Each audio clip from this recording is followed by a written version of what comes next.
Welcome, everyone. Welcome to today's community meditation. It's Tuesday, July 22nd.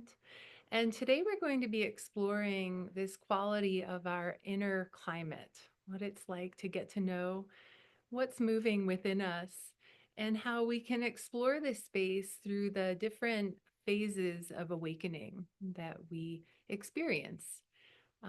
Our phases of awakening are not one linear line, as if you move through one door and it shuts forever and you can never go back. We can really be experiencing almost really simultaneously different types of wakefulness in different areas of ourselves and our lives. And this is a beautiful part of being human. There's no one way to become more conscious. It's all really to be celebrated. And it's easier to feel that very inclusive celebration the farther along we get, that really can look at all the phases that we are in or have been in, and that others are in, and just feel delighted, you know, this real, true, deep sense of awe and appreciation for what this world allows us to experience. And so I welcome you as you turn your attention inward, whether you're closing your eyes or just finding a gaze down in front of you, to take a moment to see how much you might appreciate um, your inner climate right now. Even if there's distress or strife there, can you feel this aliveness that's even in those spaces that might feel less comfortable? It's very reasonable to want to move into a more easy state within. And we don't do that. And you know this from practicing meditation. We don't move to an easier state by excluding these inner qualities of experience that we don't like. The attempt to exclude a type of inner climate that we don't like really tends to make it stick, until we're willing to include it. And then it's as if that little weather system drops like a drop of water into a big ocean. And so it's still there. It's just no longer feeling as if it's a problem, because it's um, quite diluted, you could say. It's as if more of us can really have and know this much vaster quality of being. And so any moment of experience, any weather pattern that might show up within our inner climate is completely tolerable. It's just a little wave of something that no longer feels like we become all of it. And I can really appreciate this because this is what I was challenged by for a long time. When we, for example, are feeling a lot more conscious and in, enthusiastic about how we're able to walk through the world. We have more and more moments of like, oh, that used to really get me. I used to get really frustrated about that or sad about this other thing. And then we begin having moments of not getting frustrated by that thing, feeling the wave of frustration and letting it drop like that little water drop into the ocean. And we go, oh, that actually was totally okay. It didn't get me even a little bit. Right. And it doesn't mean we don't notice these things. Noticing the droplets of weather patterns is really always and forever a um, kind of a hallmark of being human. So it's really a misnomer to assume that a more awake state means we don't feel uh, suboptimal states or something like this. The more awake state knows there truly are no suboptimal states, you know, and in doing that, it's as if the love within us can embrace what's opposite to love, and it returns it all to love, even while we're in this world where strife is still present at times, right? So it's as if the love and strife that feels like these opposing parts of our inner climate become known by a bigger love that holds both. And it really is like a trinity. It's one, it's opposite, and then this awareness that holds both and can appreciate both, right? And there's a lot more to say about that. We won't in this meditation, but just take a moment now to notice what's here with your awareness turned inward and me just sharing this meditation of sorts. It's like a when we write on a topic that feels deeply meaningful, we could call that a meditation. And we also are practicing meditation. Um, and so in this moment, just notice as I have shared with you this kind of introduction of inner climate, um, what comes up for you, and let it be what it is.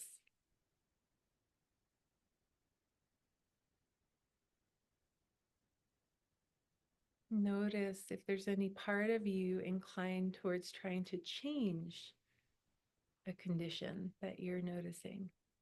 If you're trying to change anything about this moment that you're landing in, that is where strife will be born. Again and again, it becomes born um, when we try to hold on to a certain state. And I can appreciate this too. When we have these incredible experiences in meditation, we do tend to become, in earlier stages of awakening, quite attached to wanting it again or wanting it more or wanting even just any new surprising moment, because it does often happen by surprise or spontaneously, wanting something big, that like knocks us over the head in the best way of like, wow, that was incredible. And these are things that can and do happen at times. And um, the more awake we become, the more subtle these things become. Really, in truth, because more of our consciousness becomes more attuned to the layer of being that is so in the flow of what that spontaneous moment offered you. So, say that spontaneous moment of meditation offered you really deep, connected peace. And it felt incredible. You may have had a visual of this space you land in that's just like a dazzling comfort. And um, it's quite natural that we want more of this. A part of us wants more of that. And as you practice just sitting with what is, it's as if more and more of you just kind of naturally um, dissolves out into that comfort. It becomes more and more of a consistently lived layer, a consistent inner climate of ease. And it's often unobvious. It kind of, for many of us in our process of awakening, it's a very gradual on ramp into greater and greater ease.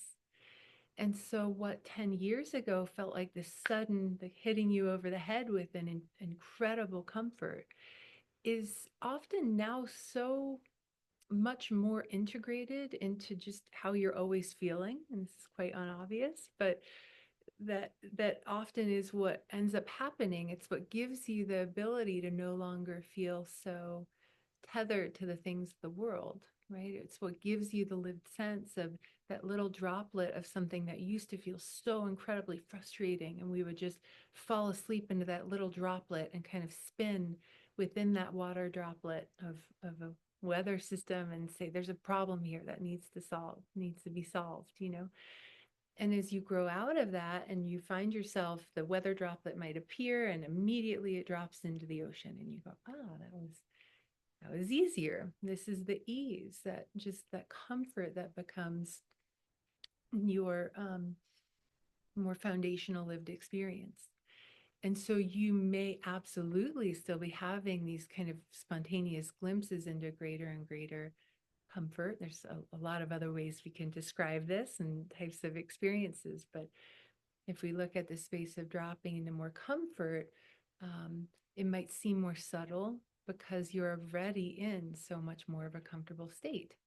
When more of your being was living from a much more kind of in strife type of state, even a tiny glimpse of comfort will feel like it's hitting you over the head, right?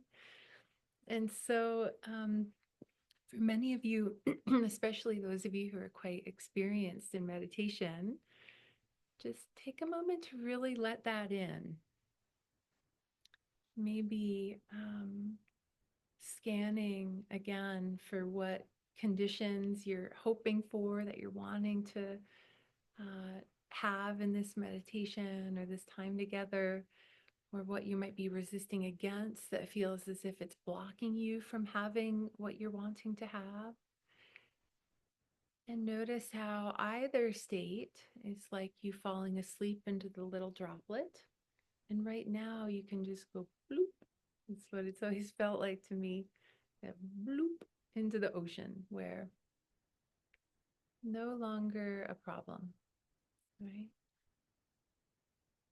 And so this act of becoming more comfortable with our inner climate is really one of opening this inclusivity of experience, of not only tolerating more and more of our inner experience, but of embracing the incredible spectrum of inner experience we're always having.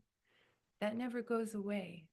So, if any part of you is trying to change that to get to a new state or type of ease, you can know it's that doesn't really change. That's not the work. The work is just kind of relaxing around that, the letting go of what you might be pushing against or trying to hold on to is not an effort of like a muscle that releases, it's a relaxing. So it's a muscle that is not trying to do something. It's a muscle that knows, oh, I just get to just be here, relax into what's here exactly as it is. You're doing beautifully. Okay. So take another moment to notice where you are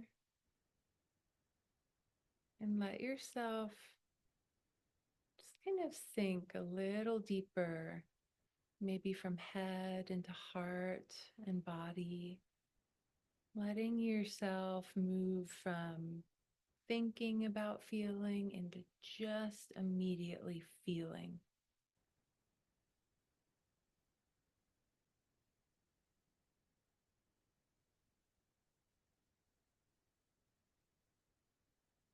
Great.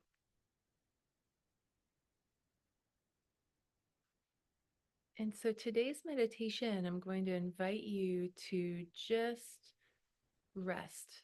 It's as if we kind of rest in this container of our being, that can feel like this earthen container that's quite containerized, right? It's like we have the container of this physical body that we feel like we kind of live in the skin of. Um, with our eyes closed, we can feel that. We can feel the layer of where our body meets the air, and that's one type of beautiful container. And so feel that for a moment,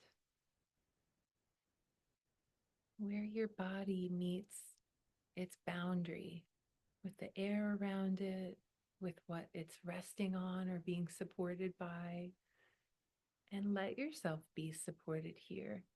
You're simultaneously being supported physically by this hug of gravity. That's a physical force. Well, I guess it's a physical force. It's invisible, but it's birthed in the physical. But so you're feeling that hug of gravity land you on the earth. In every moment, we're um, being kind of reborn into each moment through this meeting with the earth, right? You're feeling your sense of being in space anew every single moment. This alive instant right here. And so feel that. And it's like, thanks, Mama Earth. She does a lot to let this whole show happen. And so sensing the gravity and sensing yourself in space landing here is a really powerful way to ground. And what's implicit in this kind of grounding here is your relationship to the earth herself. It's the most important relationship you'll ever have, really, because your body wouldn't be here without her, would it? We are of the stuff of the earth in this physical layer of us. And so just luxuriate in that for a moment, feeling the aliveness within the body and at the boundary of the body where it meets the space around you. Letting that hug of gravity invite you to just let go. Let yourself be held.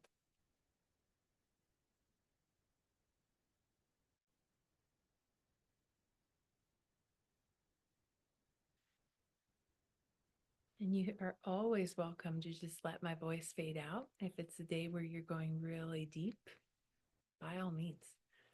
And I'm going to continue guiding us through just a little exploration. It's as if I'm like a tour guide where it's pointing out things that you can elect to investigate and consider, or you can just listen to your music in the back of the bus and just enjoy, or something in between. But you are always your own best guide. I'm just another one here guiding, right? Okay. Next, I'd love to bring your attention to the formless space around you that's also holding you. It's quite obvious physically that we're being held because so much of us, if we're alive in a body, is by design going to be identified with the body, right? This is my body. We need that. Otherwise, we won't operate very well, right? So identification is not bad. It's just making it conscious is delightful and frees up a lot of other energy that's conscious then, right? So we have our body, and then we're being held by the space around us, feeling into this invisible um, field that holds our oxygen that we're breathing in and out of. And that makes it possible for us to find ourselves in form, right? If it was all filled, if this world were all filled with form, we wouldn't have the space in between to recognize the form.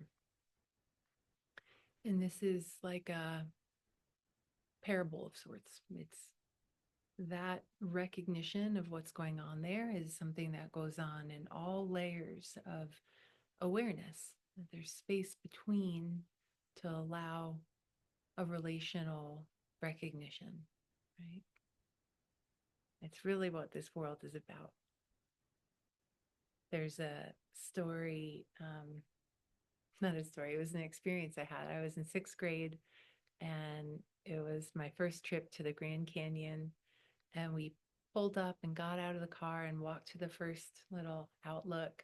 And there was a little kid who's probably 6 next to us, the family next to us. And he looked down and he said, I thought it would be empty because you look down to the Grand Canyon and a lot of it has its own little mini canyons and things in it, right? It's not just like a complete drop, a complete void. It's full of all sorts of form. And I found it to be so funny because it kind of echoed something that I guess I had assumed too. I didn't realize how full the Grand Canyon would be. Um, and, in a lot of ways, the same is true about even this space around you that's holding you. It's quite full. I experience it as being quite full, quite alive, very um, communicative, we could say, the space around you. And so notice what that's like to be held by that space. Beautiful. You're all doing great.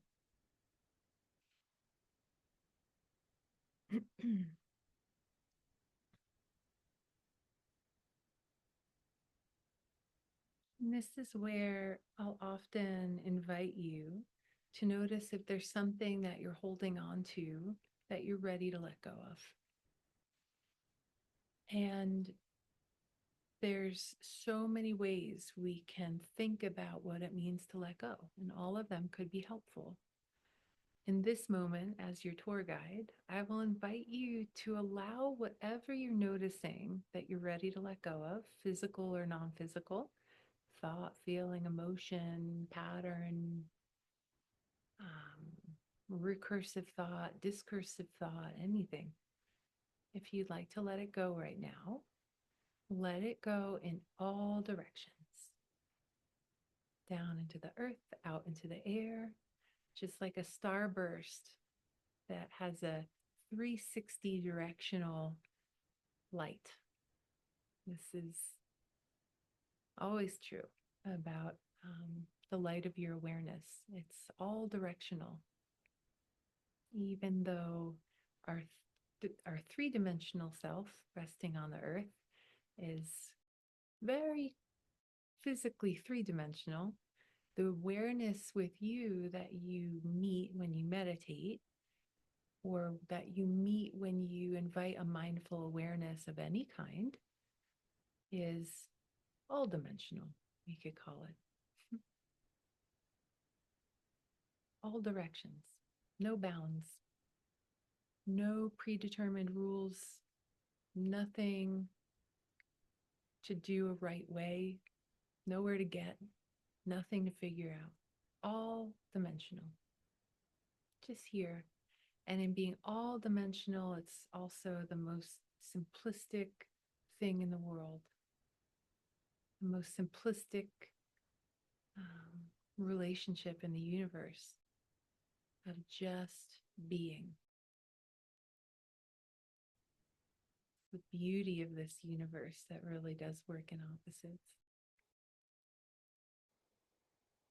Okay.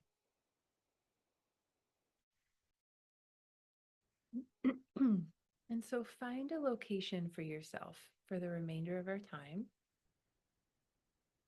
When I really began meditating a lot and having very deep and meaningful experiences in meditation, this is in my early 20s when I was a mountain bike racer, my favorite place to locate myself was first feeling this full body awareness. I could feel this high hum all around my body. And I would always lay down. I loved laying down, meditating then. Now I prefer sitting up or a mix or walking. But I would start with this full body awareness, my body in space. And then as my eyes got closed and I got quiet and I really appreciated concentrating in a way that opened a space that was free from thought. This is absolutely possible. I probably won't guide that today, but it's the place where when we hold that space, not holding from a holding up with muscle, but kind of embracing a choice that says, I would like to experience silence for a while.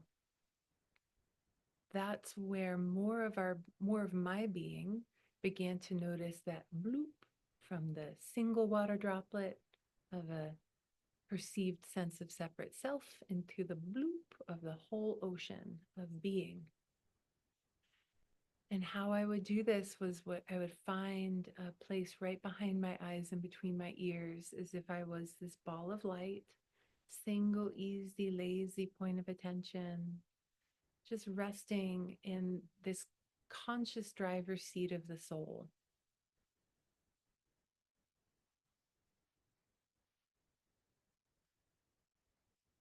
And for me, when I would invite the focus from that location to listen only for silence. And it's gentle, but it's also assertive, the sense of only silence. Because for a while you'll notice then discursive thought keep popping up or even visuals popping up. And to me, either is not, depending on the type of visual, either can be a type of thought that's wagging us, you know? And so for me, the visual sense when I'm in a very deep meditative state is still there. I'm a very visual soul, you could call it. It's one of the joys of the how consciousness filters through this body, right? This is what it is for me. It's different for everybody, but you'll notice resting behind your eyes and between your ears and just listening for silence or listening for the space that isn't trying to get somewhere. So the noises around you, for example, even if you're in kind of a noisy place, I know many of you live in cities, and it's like, yeah, there's noise all the time. And that can even become this quality of silence in that it's not noise that's being generated by your mind that's trying to get somewhere. It's just you can let yourself be awash in this auditory sense of just here. Yeah, good. Okay.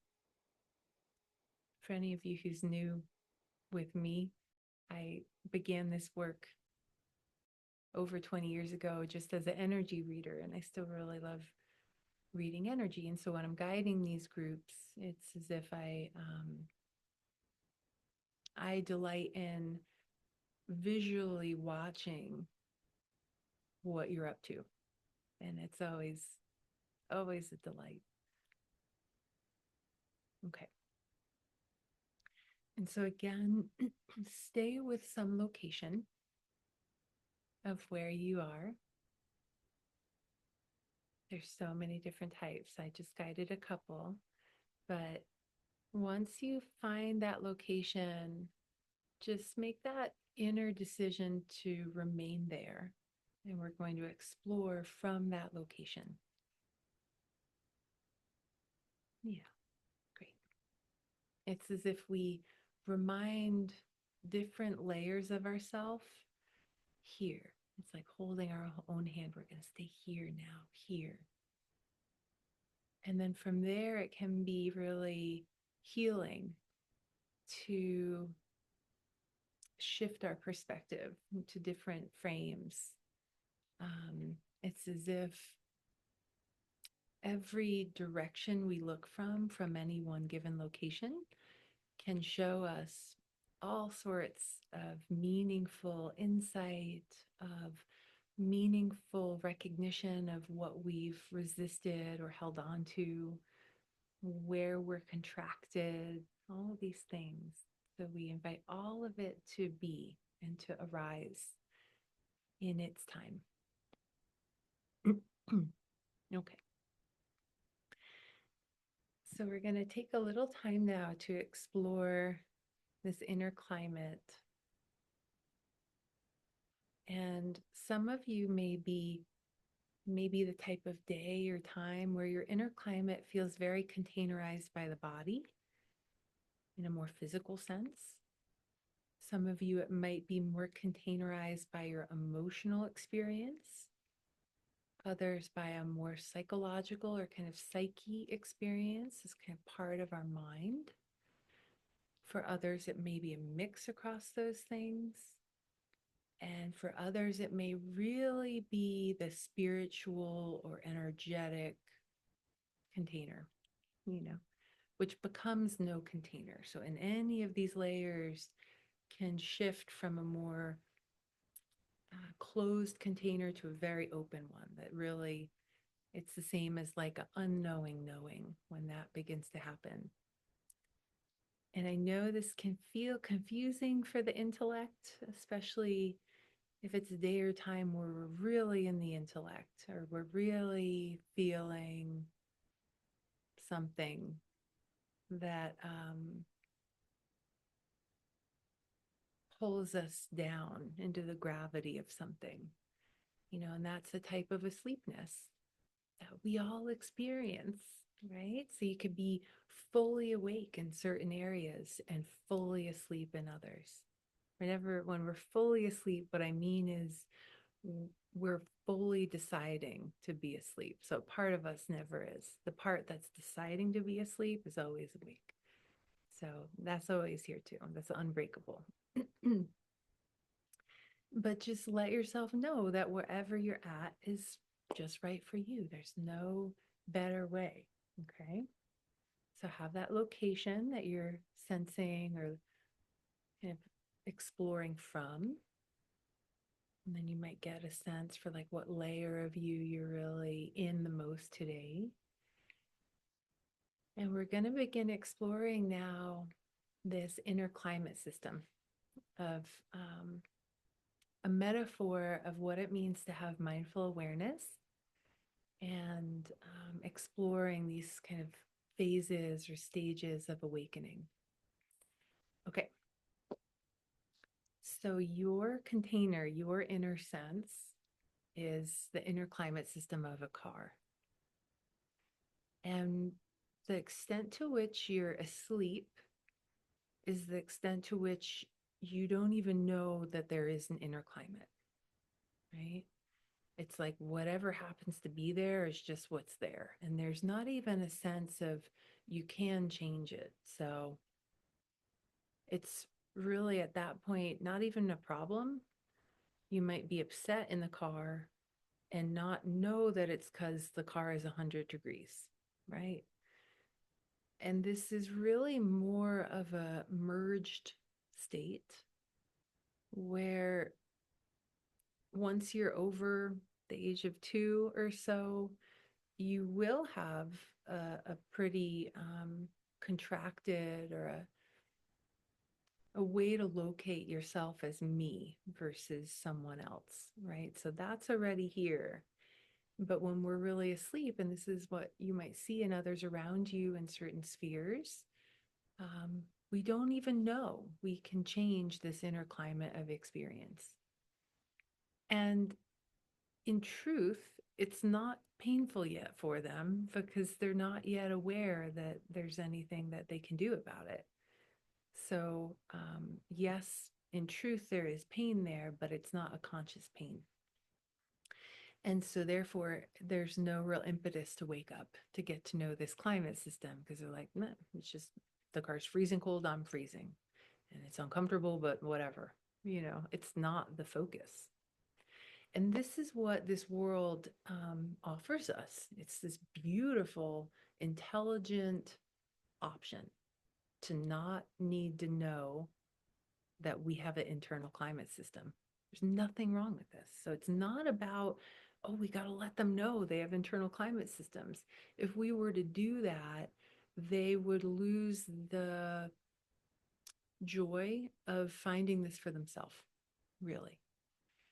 And at the same time, you are free to utilize your internal climate system in the most skilled way possible. And that does sometimes make them aware of it. And there's nothing wrong with that. So, this is one of the kind of opposites we might feel as we wake up.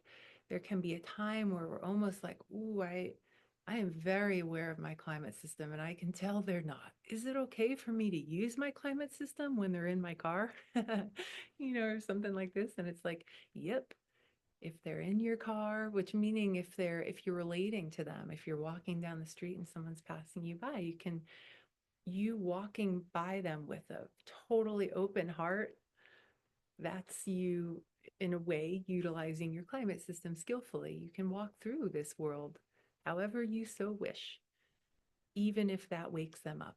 That's okay, right? Because it's not pushy. They're the ones that need to notice it, right? It's like the same as if there's a little child in your car and you are utilizing your inner climate system in that car, they might not notice. It's only when they're ready to notice it that they will.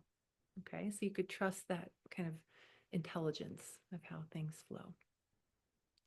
And so just take a moment to appreciate if there are people or events and things in your life where you notice others that may just not know that there's an internal climate system yet.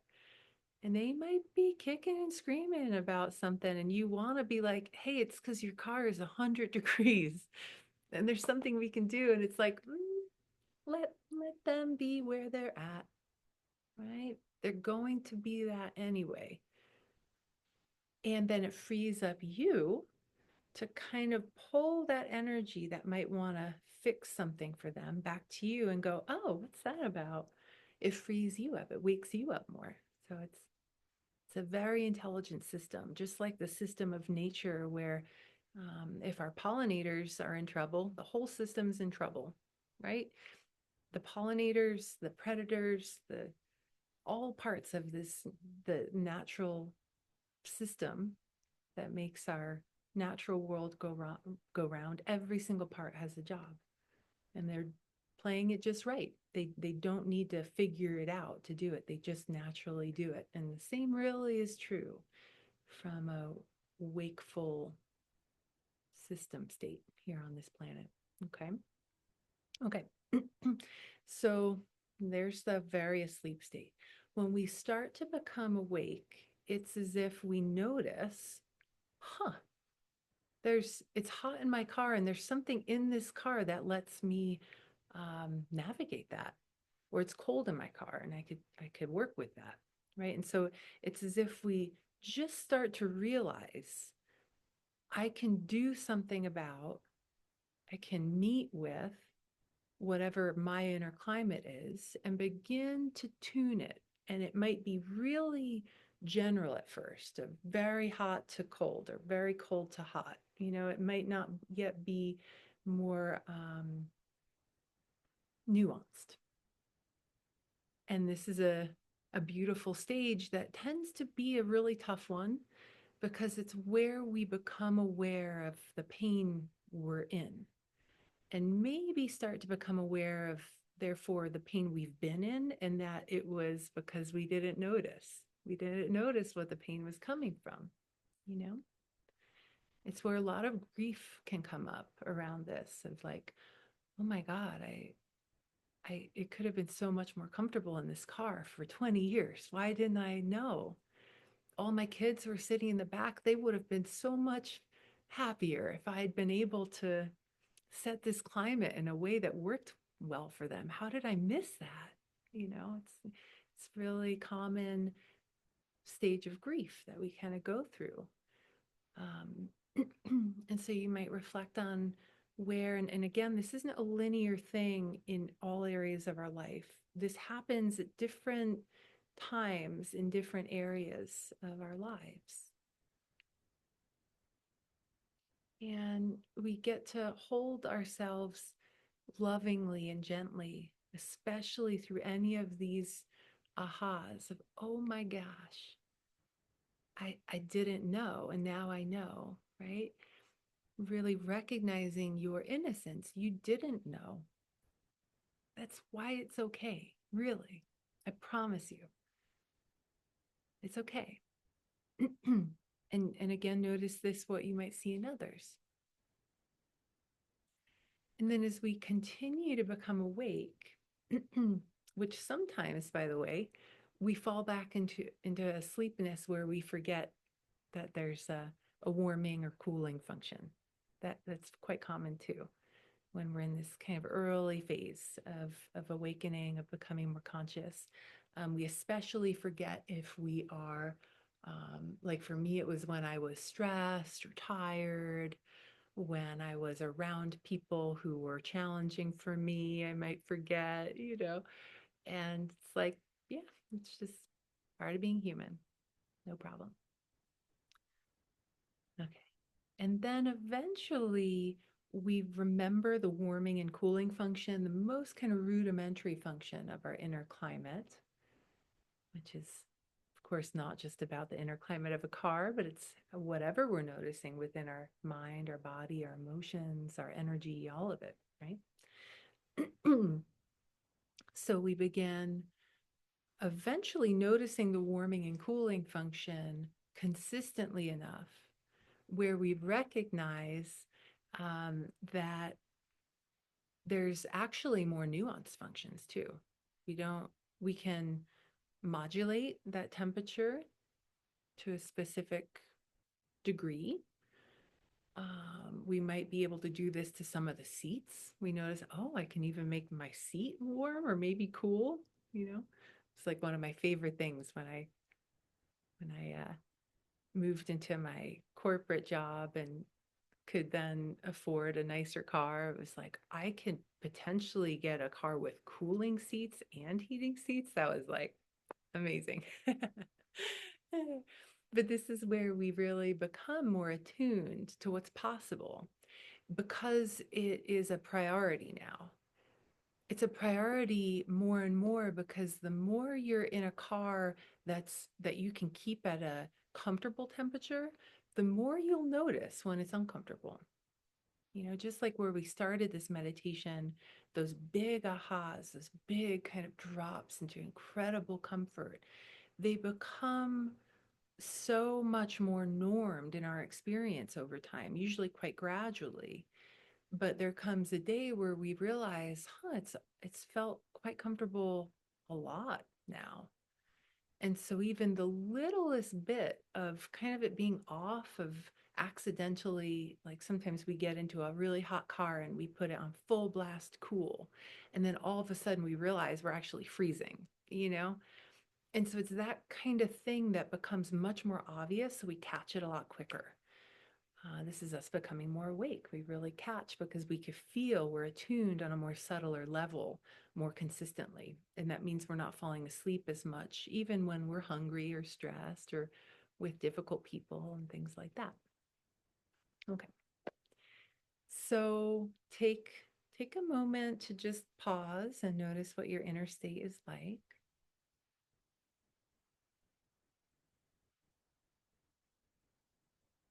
And notice this metaphor I'm using, which I do really like to keep things as light and as playful as we can. That's where we tend to not get as hung in the seriousness of the intellect when we just keep it playful. Not a big deal. Fully awakening is not a big deal. It's not serious. I assure you that. And if we're taking it serious, we're asleep in something, you know.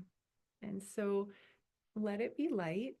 And now notice where you're becoming more finely tuned to your internal climate system. So we know there's heating and cooling. There might be heating and cooling to the seats, maybe the steering wheel. Um, there might be this sense of more of the controls within the internal climate that then branch out into like the music, the um, the sound system, the quality of the sound system finely tuned to the type of music you're listening to, right? So it shifts from just a more literal definition of climate, meaning like heating and cooling or something like that, into climate becoming a much more fluid experience of what's the inner climate of my car? What do I want when people step into my car, meaning um, into a sphere of a relational space with you, which is everything, by the way, from texting to interfacing face to face and everything in between. You know, so what you post on social, how you post it, um, how you walk down the street, how you check out at the store, you know, all of these interactions that the more awake we become, it's quite clear that every single one matters. Everything matters, even how you're relating to the very space around you, how much you're letting even the sense of a invisible field around you hold you and you hold it. It's all an embrace. And so notice this is where we really move into a type or a phase of awakening that can become quite integrated, where whether we're on our cushion practicing or we're having a argument or once we get awake, once we become really awake, we tend to no longer fall into arguments as much as notice conflict and really meet with distress in a way that is curious, engaged, skilled. Um, so we no longer retract away from any of it. We really move towards all that is. And this is what awareness naturally does. It just move towards and just kind of gently embraces what is and says, what do you need? Or what are you? What's this about? It's like this inherent kind of quality or posture of how we meet with our life. And there's more to be said about this. There's more that we could explore even just with this funny metaphor of an internal climate system of a car. But um, I'd like to just now rest in silence for a few minutes together because we have kind of moved through a lot of things and just notice what you're drawn to. So there may be more of a self-reflective movement within you of what you want to investigate. What we investigate, we bring our light to. Literally, we bring our light of awareness to it. And so it becomes more conscious. And we could define that or kind of interpret those words more literally, becoming more aware of patterns in our thought and behavior, and more spiritually, becoming more aware of really what we're up to in the first place, how that physical layer of thoughts and behaviors is even possible, you know? And you also may be drawn into what we've just spoken to through the lens of other relationships that might be more challenging for you or really delightful for you right now. And so let yourself just trust where you land, what you're drawn to investigate. Let it be what it is. Okay, so we're going to just take a couple minutes in silent meditation to relax into where you are exactly as you are.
And if you get caught in thought in a way that doesn't feel good to you, you can always know that there is an option to attend to this auditory component that looks for and rests in silence or rests in just this wash of noise around you.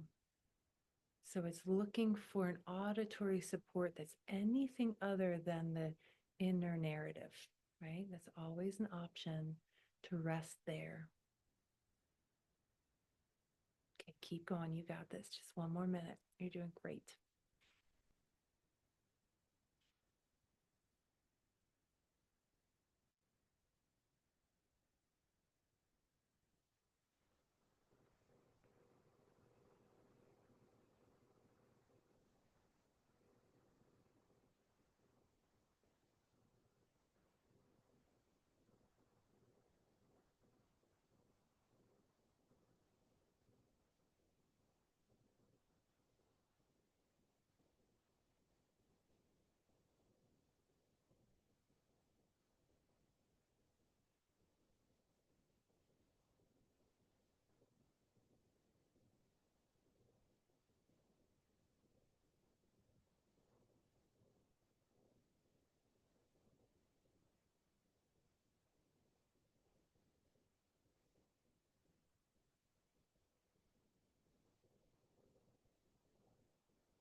Beautiful work. Um, if you're able to continue meditating, I would invite that. We are at the hour for anyone who has a meeting to jump off to. A beautiful practice today.